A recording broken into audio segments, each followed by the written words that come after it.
Right now on Denver 7 News at 6, it's a new era for the Broncos. The Walton Penner Group is officially in charge. Now it's time to get to work. Putting a winning team on the field is our number one priority. We have elite level ownership. We have elite level sports being played in Colorado. So now we can step up to the plate and show that we can match that same energy. What we're already hearing about the future of Empower Field ahead of today's big introduction to Broncos country. This morning, the Department of Justice and the FBI are staying quiet about why they searched former President Trump's Florida resort. But we're learning Trump himself may reveal the motive behind the unprecedented raid. If you're looking for a new home, some good news, you'll find less of a bidding war in Colorado. I'm Denver 7's Veronica Acosta, breaking down a brand new report that shows advantages for both buyers and sellers in a really hot housing market. And he's only 8. But this boy has a real talent for mowing lawns, and he's using this skill to give back to the community. 8 years old? I love the Didn't give him a pole mower start? I mean, come on. Going high tech now. Yeah. Seriously. My kids are still pushing the bubble mower I around. love Nice. Can't wait to see this awesome kid here. Yeah. Thanks for sticking with us this morning. I'm Nicole Brady. And I'm Brian Sanders. Yeah, it's been hot, and the grass has been growing like weeds out there because of all the rain we've had. A lot greener. It's been nice to see. Yeah, a lot of rain. In the next couple of days, though, we're going to dry out. Yesterday, we had plenty of sunshine, highs in the 90s. Same scenario this morning from our Viero camera out east. You can see it's going to be a bright start to our Wednesday morning. Take a look at the emoji cast. By 9 o'clock, we're going to be at about 75 degrees, near 90 by noon, and then mid-90s for highs. So we've got another really hot afternoon, about 5 to 7 degrees above normal today. Denver 95, Boulder 93, Aurora, you're going to be in the low 90s. Platteville, Keensburg, up toward Greeley, some mid to upper 90s this afternoon. Now in the high country, there's going to be a slight chance for a few isolated thunderstorms later on today. A better chance of picking up some storms in the mountains tomorrow. And we'll see a few here across the plains later this week. I'll take a closer look at the Super 7 Day, Jason, coming up. And right now we still have a bit of a traffic jam, a little bit longer and heavier than normal on the north side of town. This is all from a crash that we had just a little bit ago, right after 84th Avenue. What happened is they had to close down all lanes for a moment, move the crash from the center of the part of the highway to the right side, so lanes are open. Take a look. Just a moment ago, Air Tracker 7 was over some of the traffic jamming coming in from 104th right there, and you can see how tight it is through the Thornton Parkway where it starts to open up a bit on that trip down to 84. So overall drive times now still at about 25 minutes getting through there, but again, all lanes are open heading south into downtown. That's the worst traffic jam right now. Nothing like yesterday morning in the Denver Tech Center where we had the closure of I-25. It is all wide open and looking good. You'll still see the remnants of that overturned truck that we had yesterday by Bellevue, but you're looking good all the way in and out of the DTC. Thank you, Jason. Well, all is quiet this morning, but you can almost hear the roar of the crowd coming from Empower Field. The Broncos' first preseason game is Saturday there, and the expectations are high to have a winning team, even a Super Bowl contender, immediately in year one with this new ownership group. You're just making me nervous here. I mean, we've got a new quarterback, new coach, and as of today, new owners, and we will get to meet the Walton Penner Group this afternoon at a news conference right at the UC Health Training Facility. Denver 7's Jessica Crawford joins us now from Empower Field. Jessica, we already heard from the group about their commitment to winning. That's right. Spirits are high. People are excited. Not only is that group wanting to win, Broncos fans are wanting the Broncos to win as well. So Rob Walton, perhaps one of the most committed of all, he paid so much money for this team that he was possibly even willing to pay $5 billion to get his hands on the team that plays here at Empower Field at Mile High. Just going to take a look at how we got here. Fellow NFL owners unanimously accepted his $4.6 billion bid yesterday. It's the team's first transfer in ownership in 38 years. There are so many important issues to tackle here, from negotiating a new contract with Russell Wilson to deciding whether or not to build a new stadium. But they say that talks about the stadium are too premature at this point. I'll say that Empire Field at Mile High is a world-class facility. It's hosted, obviously, football games, terrific other sporting events, and entertainment events. We've got a good partnership with the Metropolitan Football Stadium District, and fortunately have almost 10 years left on our lease. So we'll evaluate all of our options and really, dig in and understand the situation before making any decision. The Walton Penner Group knows it has big shoes to fill, and they had lots of praise for the late Pat Bolin. They called owning the Broncos a responsibility and a privilege, calling the team iconic. Most of all, they know that Broncos fans are expecting a lot from the team. We look forward to continuing to build on that legacy, and as we continue to work with the community as well as within the organization to continue to strengthen what he created.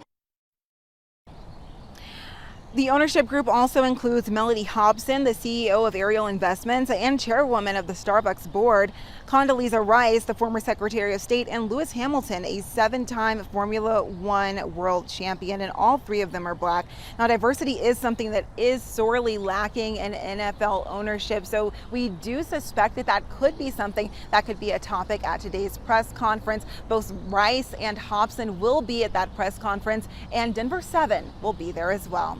Live from Empower Field at Mile High, I'm Jessica Crawford, Denver 7. All right, can't wait to see what they say. Thanks, Jessica. The Denver 7 sports team will be at that news conference at 1 p.m. and we'll stream it on all our digital platforms and bring you updates throughout the day on thedenverchannel.com.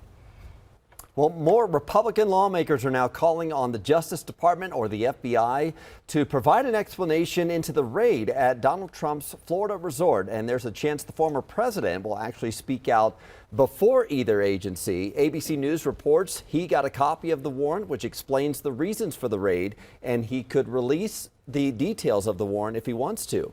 It isn't the first time federal law enforcement visited his Mar-a-Lago resort. CNN reports they toured a basement in June where boxes of materials were being stored, and days later, investigators sent a letter to Trump's attorneys asking them to further secure a room storing the documents. We know the search was in connection to allegations Trump took documents when he left the White House. We will get a look at new inflation trends today. The Consumer Price Index report for July is coming out about 6:30 this morning. Economists predict the inflation rate will go down after reaching 9.1% in June. Yeah. Good news there. Also, we have new housing numbers this morning showing the market is getting better for buyers in Colorado. Veronica Acosta joins us, and inflation is actually helping people who may be looking for a home right now. It is. There's no denying it. The economy is hurting our wallets. We see it when we go shopping, when we pump gas, even when we pay a bill. But it turns out that it's also slowing housing sales down. Remember, they were so hot about this time last year and not so much or not as much as they were. So a new housing report kind of giving us some insight into what exactly is happening this year and this time around. That report shows sales were down 19% last month. Listings, they were up 17%, both an advantage for buyers. Some good news for those of you out there who are sellers as well. Despite there being more homes on the market, prices are up 10% from last year. The median sales price is now $590,000. And of course, you can expect changes from city to city, right? For example, over in Aurora, realtors described that market as, quote, fickle. They said ultimately, though, there are more homes on the market compared to this time last year. In Boulder, you might not be seeing as many of those bidding wars that we were hearing about so much last year. And in Denver County, things also seem to be slowing down there a bit. Realtors say that the price at which homes are increasing is decreasing, though by no means does that mean that you're going to be able to get a cheaper home. It just means that you're going to be able to catch your breath for a little bit longer. Buyers actually can take a few minutes to breathe, decide if that's the house for them, make a strong and competitive offer without being in a monster frenzy to beat out the other 16 people that are waiting before them. And some really great news from this report as well is if you've ever dreamed about a house in the mountains, rather, and that might be the really good time. If you're thinking Summit, Park, or Lake counties, the report says it's a pretty good time to maybe start looking over there as well.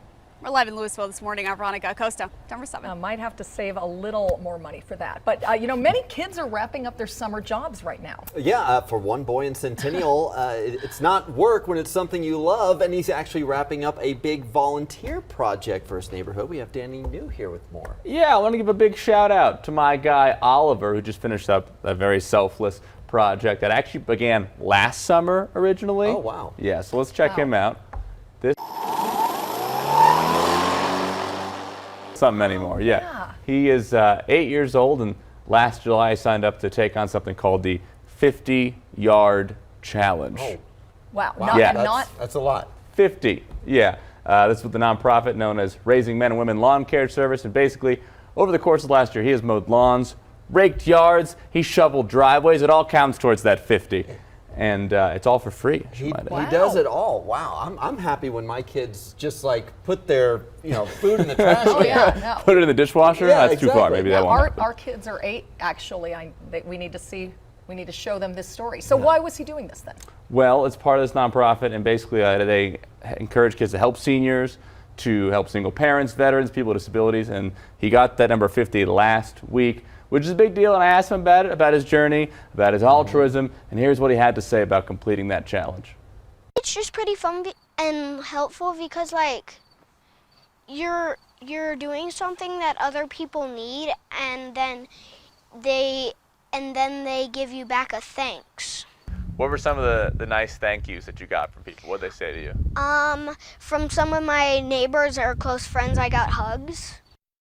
It's a good payment, right? Get paid in hugs. I love his T-shirt too with the mower. Hope our bosses didn't hear that, but we're going to pay you guys in hugs now. Hope that's okay. Just high fives and stuff. Sometimes that's what we need. Well, because he got to 50, he now gets a free mower, blower, and trimmer from the organization. Exciting. So he says he's going to start his own business. Yeah, a little entrepreneur. Might as well. Then coming up, he's going to show me how to mow a lawn like an adult like him. So we'll see if I have what it takes. Oh, he's got a whole strategy with how he does. Okay. He's very particular. So we'll see if I can hold up. Ooh, Awesome. I need the tips. Thanks, Danny. Help for veterans is coming. The bill the president is expected to sign to expand health care access. And while summer travel season is winding down, it may be time to book your next trip. The dramatic price drop that we're about to see in plane tickets. Many of us are bringing our pups along for our road trips, but they might not always be comfortable in the car. So a professor is actually crafting the perfect playlist to calm their nerves.